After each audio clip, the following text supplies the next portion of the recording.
Good morning, dear students. Good morning, teacher. How are you, everybody? I am fine, and you? Alhamdulillah, I am fine by the grace of Almighty Allah.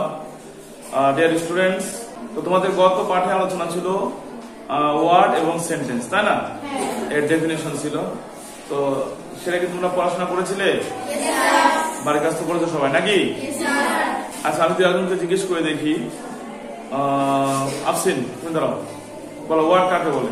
একাধিক letter পাশাপাশি বসে যখন একটি অর্থ প্রকাশ করে তখন তাকে ওয়ার্ড বলে। একাধিক লেটার পাশাপাশি বসে যখন একটা অর্থ প্রকাশ করে তখন তাকে ওয়ার্ড বলে। একটা ওয়ার্ডের উদাহরণ দাও। পেন, তুমি দাও। সেন্টেন্স কাকে বলে? যখন একাধিক ওয়ার্ড পাশাপাশি বসে বক্তার মধ্যে সম্পূর্ণরূপে প্রকাশ করা তখন তাকে সেন্টেন্স। আর কিছু বলতে হবে, তাই না? ধন্যবাদ তোমাকে। তুমি বলো, তৃষ্ণা বলো, সেন্টেন্স কাকে বলে? যদি একাধিক ওয়ার্ড পাশাপাশি বসে বক্তার মনের ভাব সম্পূর্ণরূপে প্রকাশ করে তখন তাকে সেন্টেন্স বলে। Very good. একটা উদাহরণ দাও। I have a cat. I have a cat. I have a cat শিখেছি, এটাই বলতে পারো। পড়ানো বলতে I tries. I tries. Thank you. Sit down. Anyone? আগে পারবে বলতে? কে বলতে পারে বলো দেখি। সেন্টেন্স বলো। একাধিক ওয়ার্ড পাশাপাশি বসে যখন বক্তার মনের ভাব সম্পূর্ণরূপে প্রকাশ করে তখন তাকে সেন্টেন্স বলে। যেমন We play play football. Very good, বসো। তাহলে এখানে সেন্টেন্সটা আমাদের মনের ভাব সম্পূর্ণ প্রকাশ করছে, তাই না? একটি লেটার কি একটি ওয়ার্ড হতে পারে? Yes, sir. Yes, sir. যেমন আই, এ না? কেন এগুলা কেন ওয়ার্ড হবে? তার অর্থ প্রকাশ করে। Very good. আর একটি ওয়ার্ড কি একটি সেন্টেন্স হতে পারে? একটি ওয়ার্ড একটি সেন্টেন্স হতে পারে? হতে পারে না? কিভাবে হতে পারে? কখন হতে পারে? মানে কোন সময় একটি ওয়ার্ড একটি সেন্টেন্সের কাজ করবে? জি, যখন একটি ওয়ার্ডই বক্তার মনের ভাব সম্পূর্ণরূপে প্রকাশ করতে সক্ষম, তখনই কেবল একটি ওয়ার্ড একটি সেন্টেন্স হিসেবে পরিগণিত হতে পারে। Very good. Okay, fine. তাহলে আমরা আমাদের আজকের মূল আলোচনায় চলে যাচ্ছি। ঠিক আছে? আমাদের আজকে আলোচনার বিষয় হলো অর্থ অনুসারে সেন্টেন্স কত প্রকার এবং কি কি, এবং এগুলো আমরা কিভাবে চিনব। এটা হচ্ছে মূল ফ্যাক্ট। কিন্তু তোমরা কিন্তু সেন্টেন্স অর্থ অনুসারে 5 প্রকার অনেকে জানো, কিন্তু এই বাক্যগুলো যখন আমরা পাংচুয়েশন মার্ক করি, দাঁড়ি কুমা এগুলো যখন ব্যবহার করি, তখন একটা অ্যাসার্টিভ সেন্টেন্সের শেষে ফুল স্টপ বসে, প্রশ্নবোধক বাক্যের শেষে প্রশ্ন চিহ্ন বসে, তাই না? এক্সক্লেমেটরি সেন্টেন্সের শেষে এক্সক্লেমেশন মার্ক বসে, তাই না? এই বিষয়গুলো কিন্তু অনেক সময় তোমাদের মিস্টেক হয়ে যায়, কারণ তোমরা বাক্যই চিনো না। তাহলে একটা বাক্যের বৈশিষ্ট্য বুঝতে হবে, গঠনটা বুঝতে হবে, জানতে হবে। ঠিক আছে? তাহলে আমরা সেই বিষয় নিয়ে আজকে কথা বলবো। সবাই মনোযোগী হবে ক্লাসে। ওকে? তাহলে সেন্টেন্স মানে কি? সেন্টেন্স মানে হলো সেন্টেন্স অর্থ অনুসারে কত প্রকার? 5 প্রকার। ঠিক আছে? আচ্ছা, যথা একজন বলো তো, কে বলতে পারবে? Assertive sentence. হ্যাঁ, অ্যাসার্টিভ সেন্টেন্স। তারপরে Interrogative sentence. আচ্ছা, আমরা অ্যাসার্টিভ আলোচনা করি। হ্যাঁ, অ্যাসার্টিভ একটা আলোচনা করি। অ্যাসার্টিভের পরে ইন্টারোগেটিভ আসছে, তারপরে কি? তুমি বলো, তাহলে বলো। Assertive sentence, interrogative sentence, optative sentence, imperative. এরকম হয়েছে একটু না? কেউ সাজিয়ে বলতে পারবে? বলো দেখি, কে বলতে পারবে? Assertive sentence, interrogative sentence, imperative sentence, optative sentence, exclamative sentence. Very good. তাহলে এই 5 প্রকার সেন্টেন্স, তাই না? এই 5 প্রকার সেন্টেন্স 5 রকমের ভাব প্রদান করে, 5 রকমের অর্থ প্রদান করে। সেজন্য কিন্তু বলা হয় যে অর্থ অনুসারে সেন্টেন্স 5 প্রকার। ঠিক আছে? তাহলে আমরা প্রথমে দেখবো যে অ্যাসার্টিভ সেন্টেন্স দ্বারা কি ধরনের ভাব প্রকাশ করা হয়। ওকে? এবং অ্যাসার্টিভ সেন্টেন্স চিনতে কেমন, দেখতে কেমন। ওকে? ঠিক আছে, সিট অন প্লিজ। আচ্ছা, অ্যাসার্টিভ সেন্টেন্স মানে কি, কে বলতে পারবে? বর্ণনা। বর্ণনা বা বিবৃতিমূলক বাক্য, তাই না? বর্ণনামূলক বাক্য। আচ্ছা, এখন বর্ণনামূলক বাক্য, এর অর্থ দেখে কিন্তু বোঝা যায় যে আসলে এই বাক্য দ্বারা কি করা হয়, ঠিক না? হ্যাঁ, তাহলে যে বাক্য দ্বারা কোনো কিছু বর্ণনা করা হয় তাকে অ্যাসার্টিভ সেন্টেন্স বলে। ওকে, তাহলে অ্যাসার্টিভ সেন্টেন্স কাকে বলে বলতে পারবে? পিছন থেকে ওই পাশে জেরিন তুই বলো, অ্যাসার্টিভ সেন্টেন্স কাকে বলে? জোরে বলবে। হ্যাঁ, পারবে না? দেখো এখানে লেখা আছে বর্ণনামূলক বাক্য। আমি বলে দিলাম যে যে সেন্টেন্স দ্বারা বা যে বাক্য দ্বারা কোনো কিছু বর্ণনা করা হয় তাকে অ্যাসার্টিভ সেন্টেন্স বলে। কি পারবে না এখন বলো?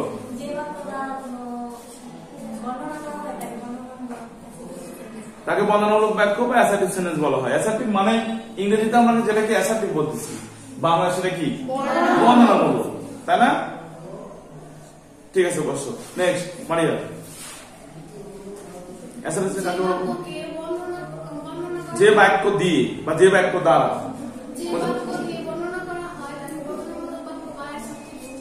ভেরি গুড, যে সোজা কথা, তাই না? বুঝলে কিন্তু নিজের মতো করে বলা যায়, বুঝলে নিজের মতো করে বলা যায় যে যে বাক্য দিয়ে আমরা কোনো কিছু বর্ণনা করি তাকে অ্যাসার্টিভ সেন্টেন্স বলে। এভাবে নিজের মতো করে বলা যায়, না বুঝলে কিন্তু মুখস্থ করলে হবে না। বইতে যেভাবে লেখা আছে ওয়ার্ড বাই ওয়ার্ড তুমি এভাবে মুখস্থ করবে, এটা কিন্তু পড়াশোনা নয়।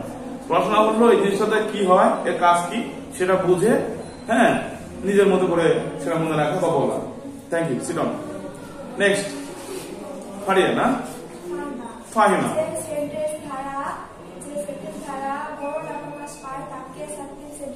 হ্যাঁ, যে সেন্টেন্স দ্বারা কোনো কিছু বর্ণনা প্রকাশ পায় তাকে অ্যাসার্টিভ সেন্টেন্স বলে। Very good, sit down please. তাহলে আমরা বুঝতে পারলাম যে অ্যাসার্টিভ সেন্টেন্স দ্বারা বর্ণনা করা হয়। ঠিক আছে, এখন বর্ণনাটা তোমরা শুনলে যে অনেকেই বললো, এখন এই বর্ণনাটা আমরা কিন্তু যে দেই, যেমন আমি যদি তোমাকে প্রশ্ন করি, তুমি দাও স্মৃতি কৃষ্ণা, তুমি আমাকে বর্ণনা দাও যে তুমি সকাল থেকে এখন পর্যন্ত কি কি কাজ করছো।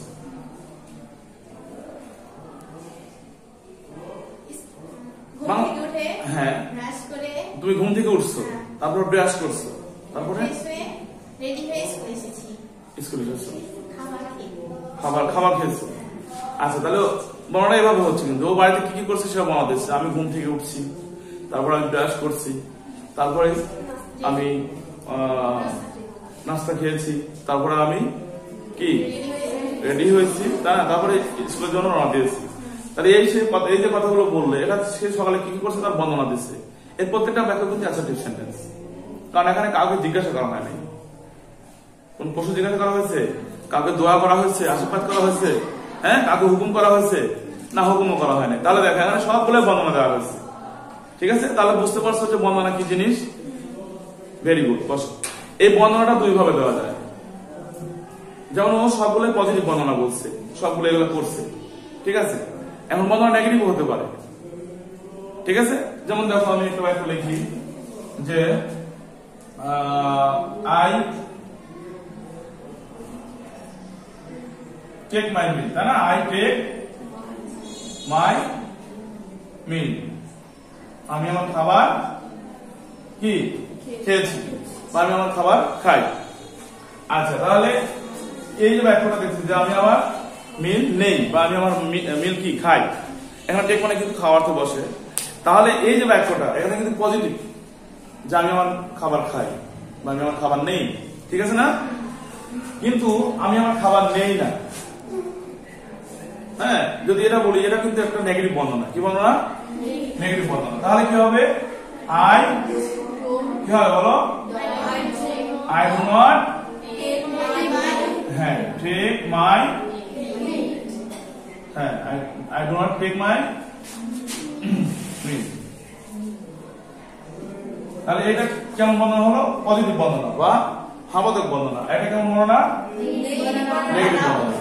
তাহলে বোঝা যাচ্ছে যে অ্যাসার্টিভ সেন্টেন্সটা দুই রকমের হয়। কয় রকমের হয়? দুই রকমের হয়। এই বাক্যটা হচ্ছে কি রকম? হাবাদক বর্ণনা। কি? অ্যাফারমেটিভ। আচ্ছা, অ্যাফারমেটিভ সেন্টেন্স। আচ্ছা, অ্যাফারমেটিভ মানে কি? অ্যাফারমেটিভ মানে হলো হ্যাঁ বাচক বা বোধক বাক্য। ঠিক আছে, আর এই বাক্যটা কি ধরনের ছিল? I do not take my meal negative. হ্যাঁ, তাহলে এই বাক্যটা ছিল হলো নেগেটিভ সেন্টেন্স। আর নেগেটিভ মানে কি? না বোধক বা না বাচক বাক্য। কি আমরা কি বুঝতে পারলাম? হ্যাঁ, যে অ্যাসার্টিভ সেন্টেন্স কয় রকমের হয়? দুই রকমের হয়। কেন? কারণ আমরা বর্ণনা দুই রকম ভাবে দেই। আমি বললাম যে আমি বাজারে গেলাম, কিছু মশলাপাতি কিনলাম, না কিছু সবজি কিনলাম, কিন্তু চাউল কিনলাম না। তারপরে ভ্যানে উঠলাম, বাড়ি চলে আসলাম। তাহলে এখানে কয়রকম বর্ণনা হয়েছে? কিছু কিছু কিনছে আর কিছু কিছু কিনে নেই। তাহলে দুইটা নেগেটিভ বর্ণনা আসছে না? তাহলে এই জন্য কিন্তু ওই বর্ণনা দুই ভাবে দেওয়া যায়। বিধায় অ্যাসার্টিভ সেন্টেন্সটা কয় রকম? দুই রকম হচ্ছে। ক্লিয়ার? তাহলে অ্যাফার্মেটিভ সেন্টেন্স হাবোধক বর্ণনা মানে কি? এই বাক্যগুলো দিয়ে আমরা হাবোধক কথা বলি, হাবোধক বর্ণনা দিই। তাই অ্যাফার্মেটিভ সেন্টেন্স কাকে বলে? যে বাক্য দ্বারা কি হাবোধক বর্ণনা দেওয়া হয় তাকে অ্যাফার্মেটিভ সেন্টেন্স বলে। আর নেগেটিভ সেন্টেন্স কাকে বলে? জি, যে বাক্য দ্বারা নাবোধক বর্ণনা দেওয়া হয় তাকে নেগেটিভ সেন্টেন্স বলে। তো সেই ক্ষেত্রে আমরা এই দুটো সংজ্ঞা বুঝলাম। এখন অ্যাফার্মেটিভ সেন্টেন্স উদাহরণ দিতে পারবে তোমরা? দুই একটা আসছেন, একটা অ্যাফার্মেটিভ সেন্টেন্স উদাহরণ দাও।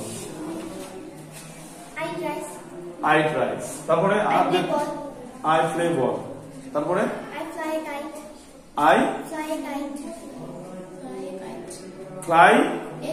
a kite। আমি একটু ঘুরে উড়াই, তাই না? Thank you. তুমি উদাহরণ দাও অ্যাফার্মেটিভ সেন্টেন্সের। I drink water। I drink water। Thank you. হ্যাঁ, I play football। I wear dress। I wear dress। আমি ড্রেস পরিধান করি, পোশাক পরিধান করি, তাই না? তারপরে He buys flower। He buys flowers। সে ফুল বিক্রি করে। buys কিনা? Okay। He buys flowers। সে ফুল কিনে। কেনে, তাই না? Thank you. মেহা, তুমি যে একটা বলো। I go to school। I go to school। তারপরে I read in class 10। I read in class 10। Thank you. Lamia, I like a book। I like a book। আমি একটি বই পছন্দ করি। I read a story। I read a story। আমি একটি গল্প পড়ি। Thank you. তাহলে I read a story, এটা একটা কি সেন্টেন্স? অ্যাফার্মেটিভ না নেগেটিভ সেন্টেন্স? Affirmative sentence. তাহলে এই সেন্টেন্সটা হলো অ্যাফার্মেটিভ। কি এটা? হ্যাঁ, তাহলে আমরা কি অ্যাফার্মেটিভ সেন্টেন্স চিনতে পারতেছি? এই যখন আমরা গ্রামারে যাবো, বুঝছো, তখন কিন্তু একটা বাক্যের শেষে অ্যাফার্মেটিভ লেখা থাকে, মানে ওই বাক্যটা অ্যাফার্মেটিভ করতে হবে। এখন যদি অ্যাফার্মেটিভ সেন্টেন্স না চেনো, তাহলে ওই বাক্যটাকে অ্যাফার্মেটিভ করবে কিভাবে? সেজন্য কিন্তু অ্যাফার্মেটিভ সেন্টেন্স চিনতে হবে। ক্লিয়ার? পিছনে জেরিন, এদিক খেয়াল করো, এদিক খেয়াল করো। আমি যখন আলোচনা করি তখন মনস্ক হলে তুমি কথা বুঝতে পারবে না, বুঝছো? আমার কথা শুনতে হবে মনোযোগ দিয়ে। আচ্ছা, এই বাক্যটা হচ্ছে অ্যাফার্মেটিভ সেন্টেন্স, অথবা আমরা বলতে পারি অ্যাসার্টিভ সেন্টেন্স। ঠিক না? এটাকে আমরা অ্যাফার্মেটিভ বলতে পারি না, আবার কিন্তু এটা অ্যাসার্টিভ সেন্টেন্স, তাই না? এখন এটাকে যদি নেগেটিভ করি তাহলে কি হবে? I do not read a story। Clear? তাহলে এটা কি ধরনের বাক্য হলো? হ্যাঁ, নেগেটিভ সেন্টেন্স হলো। আচ্ছা, এখন হচ্ছে এই দুইটা সেন্টেন্সই কিন্তু অ্যাসার্টিভ সেন্টেন্স, ঠিক না? কারণ দুইটাই কিন্তু অ্যাসার্টিভের অন্তর্গত, কিন্তু এই এক নম্বর সেন্টেন্সটা কি? অ্যাফার্মেটিভ, আর দুই নম্বর সেন্টেন্সটা নেগেটিভ। ক্লিয়ার? এখন আমরা দেখবো যে এই বাক্যটা চিনব কিভাবে। আরো যে 4 প্রকারের বাক্য আছে, সেই বাক্য থেকে কিভাবে এই দুটো বাক্যকে আলাদা করবো আমরা। দেখো, এই বাক্যটা এটা হলো ভার্ব, এটা কি? আর নিচের বাক্য ভার্ব কোনটা? ডু নট রিড, এটা নেগেটিভ, তাই না? ডু নট, ডু হচ্ছে হেল্পিং ভার্ব আর রিড হচ্ছে মূল ভার্ব। তাহলে এটা কিন্তু রিড ভার্ব, আর এখানে ডু নট রিডটা হচ্ছে ভার্ব। এখন এই ভার্বের আগে দেখো আই আছে, কি আছে? মূলত এই বাক্যে আই কি? সাবজেক্টে কাজ করতেছে, তাই না? তাহলে এখানে কিন্তু আই সাবজেক্ট আছে 2 নম্বর বাক্যে। তাহলে এখানে কিন্তু দেখা যাচ্ছে ভার্বের আগে হেল্পিং ভার্ব হোক আর প্রিন্সিপাল ভার্ব হোক, তাই না? দুইটা ভার্বের আগে কি আছে? সাবজেক্ট আছে। তাহলে এটা কিন্তু মূল পয়েন্ট, মনে রেখো যে অ্যাসার্টিভ সেন্টেন্সে ভার্বের আগে সাবজেক্ট থাকে। আর এই বাক্যের সাথে কি আছে? ফুল স্টপ আছে। কি আছে? ফুল স্টপ আছে। যা অন্য 5 প্রকার বাক্যের মধ্যে যদি এক জায়গায় মিল থাকে অন্য জায়গায় মিল হবে না, যেটা কিন্তু মিল হবে না। তুমি অন্য কোনো বাক্যে, বুঝছো, এই অ্যাসার্টিভ সেন্টেন্স বাদে অন্য কোনো বাক্যে তুমি ভার্বের আগে সাবজেক্ট পাবে না, হয়তো সেখানে অন্য কিছু আছে, বুঝছো? মূল ভার্বের আগে সাবজেক্ট থাকবে। ক্লিয়ার? আচ্ছা, তাহলে আমরা বুঝতে পারলাম যে মূল ভার্বের আগে সাবজেক্ট পেলেই সেটা আমরা কি দেবো? অ্যাসার্টিভ। যেমন দেখো এই বাক্যটা যদি আমরা ইন্টারোগেটিভ করি তাহলে কি হবে?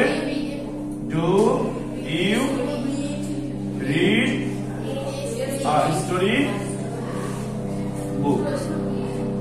এটা প্রশ্ন চিহ্ন হলো না? এখানে এটা চিহ্ন উপায় কি? এটা হলো তোমার সাবজেক্টের আগে হেল্পিং ভার্ব থাকে, সাবজেক্ট আগে হেল্পিং ভার্ব থাকে। এখানে কিন্তু দেখো ভার্বের আগে সাবজেক্ট আছে, তাহলে এটা থেকে এখানে ভার্বের আগে সাবজেক্ট আছে, কিন্তু এখানে সাবজেক্টের আগে আর হেল্পিং ভার্ব আছে। কি আছে? সাবজেক্টের আগে হেল্পিং ভার্ব আছে। তাহলে আমরা যখন দেখবো যে ভার্বের আগে সাবজেক্ট আছে কিন্তু হেল্পিং ভার্ব নাই, তাহলে সেটা কি বাক্য?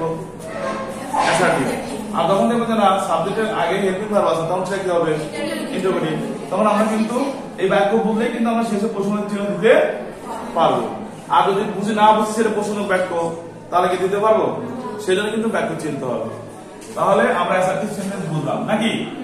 আর এইটা আমরা প্রশ্ন করলাম, এই যে বাক্য do you read a story, তুমি কি স্টোরি বুক, তুমি কি গল্প বই পড়ো? তুমি কি গল্প বই পড়ো? এটা প্রশ্ন করা হয়েছে না? হ্যাঁ, তাহলে কিন্তু আমরা সহজে বুঝে ফেললাম যে এটা হচ্ছে একটা ইন্টারোগেটিভ বাক্য। কি বাক্য? ইন্টারোগেটিভ বাক্য। তাহলে আমাদের 2 নম্বর সেন্টেন্সের নাম কি? Interrogative sentence. Interrogative sentence. তাহলে ইন্টারোগেটিভ সেন্টেন্স মানে কি? প্রশ্নবোধক বাক্য। ক্লিয়ার? তাহলে প্রশ্নবোধক বাক্য বা ইন্টারোগেটিভ সেন্টেন্স কাকে বলে? হ্যাঁ, যে বাক্য দ্বারা কোনো কিছু জিজ্ঞাসা করা হয় বা জানতে চাওয়া হয় বা প্রশ্ন করা হয় তাকে আমরা ইন্টারোগেটিভ সেন্টেন্স বলি। যেমন এখন একটা উদাহরণ দিয়েছি, do you read a story book, তুমি কি একটা গল্পের বই পড়ো? তা না, এটা কিন্তু আবার আমরা কি করতে পারি? নেগেটিভ করতে পারি। কিভাবে?